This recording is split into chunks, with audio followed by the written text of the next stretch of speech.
Hello বন্ধুরা, স্বাগত জানাই শাওন ইউটিউব চ্যানেলের আরেকটি নতুন ভিডিওতে।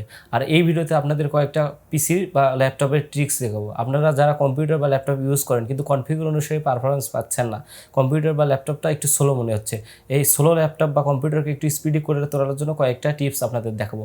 আপনারা এই টিপসগুলো ইউজ করে আপনাদের পিসি বা ল্যাপটপকে একটু ফাস্ট করে বা স্পিডি করে তুলতে পারেন। আর তার আগে আরেকটা কথা বলে নেই, আপনারা যারা আমার চ্যানেলের নতুন দর্শক অবশ্যই আমাকে সাপোর্ট করার জন্য চ্যানেলটি সাবস্ক্রাইব করবেন এবং পাশে থাকা বেল আইকনটি ক্লিক করে দিবেন। তাহলে চলুন কম্পিউটার স্ক্রিনে।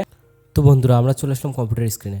আর কম্পিউটার যদি স্লো হয় তাহলে অনেক বিরক্তিকর লাগে, মনে হয় মাথার চুলগুলো ছিঁড়ে ফেলি। আপনার কম্পিউটার ইউজ করার সময় যে অযাচিত ফাইলগুলো ওপেন হয়ে থাকে আপনার অজান্তে ব্যাকগ্রাউন্ডে, আর এই অযাচিত ফাইলের জন্য আপনার কম্পিউটার স্লো হয়ে যায়। আপনার র্যাম মানে শর্ট টাইম মেমোরি ঠিকভাবে কাজ করতে পারে না, সি ড্রাইভ ভরে যায়।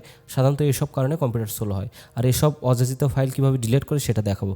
এজন্য সার্চ বারে গিয়ে টাইপ করবেন রান, আর রান বা আপনি মানে কিবোর্ড থেকে শর্টকাটে ইউজ করতে পারেন। এই জন্য উইন্ডোজের বাটন উইন্ডোজ প্লাস আর চাপলেও এই অপশনটি ওপেন হবে। এরপর টাইপ করতে হবে রিসেন্ট টাইপ ওকে করে দিবেন। দেখবেন রিসেন্ট যেসব ফাইল আপনারা কম্পিউটারে কাজ করছেন বা ওপেন করছেন সেসব এখানে থাকবে, এগুলো সব ডিলিট করে দিতে হবে। এজন্য কন্ট্রোল চেপে চাপতে হবে পুরোটা মার্ক করার জন্য। এরপর ডিলিট অপশনে ক্লিক করতে হবে। এটা হয়ে গেল। এরপরে আবারও রানে যাইতে হবে। এরপর টাইপ করতে হবে প্রিফেচ, ওকে করে দিতে হবে। এরকম কোনো কিছু আসলে কন্টিনিউ করে দিতে হবে। এরপর দেখবো এখানে অনেকগুলো অযাচিত ফাইল, এগুলো ব্যাকগ্রাউন্ডে ওপেন হয়ে আছে, এগুলো সব কন্ট্রোল চেপে মার্ক করে নিয়ে ডিলিট করতে হবে। আর যেগুলো রিসেন্ট ওপেন আছে এগুলো ডিলিট হবে না, এই জন্য এখানে স্কিপ করতে হবে। ডু ডিস কারেন্ট আইটেম এখানে ক্লিক দিয়ে স্কিপ করে দিবা। এরপর আবারও রানে যেতে হবে, এভাবে 3বার রানে যেতে হবে।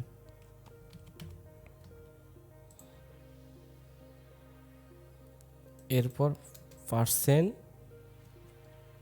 ট্যাম্প এটা টাইপ করতে হবে। ব্যাকগ্রাউন্ডে যত এসব ফাইলের কারণে বেশিরভাগ সি ড্রাইভটা ভরে যায়, লোকাল ডিস্কে ট্যাম্প ফাইল জমা হয়ে গেলে সি ড্রাইভ ভরে যায় এবং কম্পিউটার ঠিকভাবে কাজ করতে হয় না। এটাও কন্ট্রোল চেপে মার্ক করে ডিলিট বাটন দিয়ে ডিলিট করে দিতে হবে।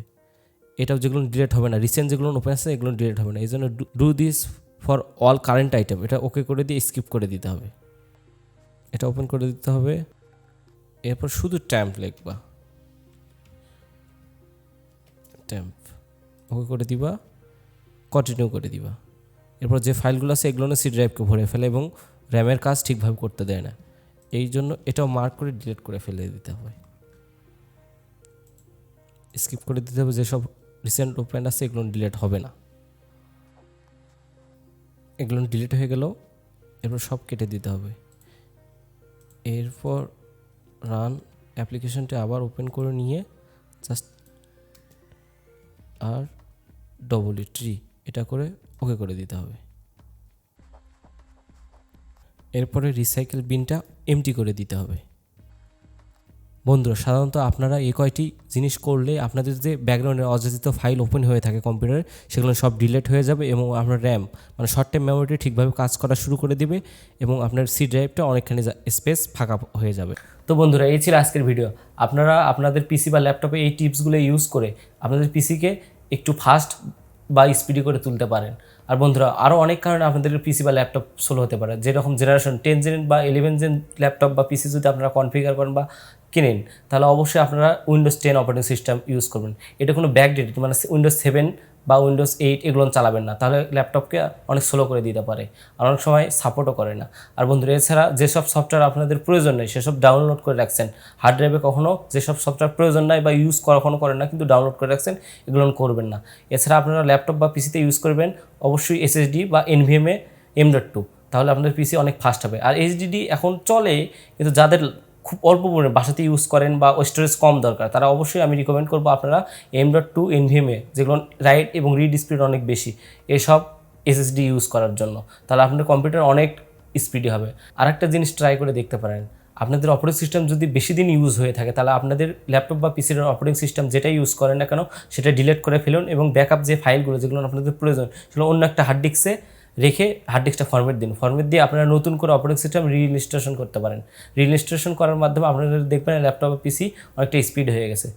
তা বন্ধুরা, আমার ভিডিওটা যদি আপনাদের কোনো কাজে লাগে বা হেল্প হয়ে থাকে অবশ্যই আমার ভিডিওটাতে একটা লাইক করবেন এবং কমেন্ট করবেন।